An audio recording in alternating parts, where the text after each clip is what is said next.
প্রথমত এটা অবশ্যই একটা আনন্দের খবর যখন হাউসফুল শব্দটা আমরা বুঝতে পারি যে সিনেমা হলের টিকিট পাওয়া যাচ্ছে না, হাউসফুল। এটা একদিকে যেরকম অনেক আনন্দের যে দর্শকের যে আগ্রহ এবং দর্শকের যে ভালোবাসা, তারা সিনেমা হলে আগ্রহ করে আসছে, আবার একই সাথে আমার জন্য এক ধরনের কষ্টের, আহা দর্শকটা ফিরে যাচ্ছে, দেখতে পাচ্ছে না। তো এটা আমার জন্য খুবই কষ্টের আমি বলবো। সিনেপ্লেক্স বেস যেহেতু এবার আমরা মাল্টিপ্লেক্স বেস যেহেতু এবার ডিস্ট্রিবিউশন, তো মাল্টিপ্লেক্সের তো শো এর একটা লিমিট থাকে। তো ওনারা আমাদেরকে ম্যাক্সিমাম শো দিয়েছেন, দর্শক চাহিদাও আছে এবং দর্শক টিকিট পাচ্ছে না, আরও শো বাড়বে এই প্রত্যাশা আমি করতেই পারি সিনেপ্লেক্সের কাছে, এবং ওনারাও নিশ্চয়ই বুঝতে পারছেন।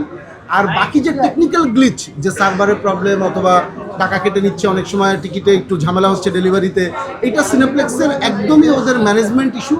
এটা আমরা আমাদের কনসার্ন জানিয়েছি, তাদের জায়গা থেকে যত দ্রুত সম্ভব এগুলোকে সমাধান করবে তত এই সময়ের জন্য ভালো। কারণ ঈদের সময়টা দর্শক একসাথে মুভি দেখার জন্য অনেক আগ্রহ করে থাকে।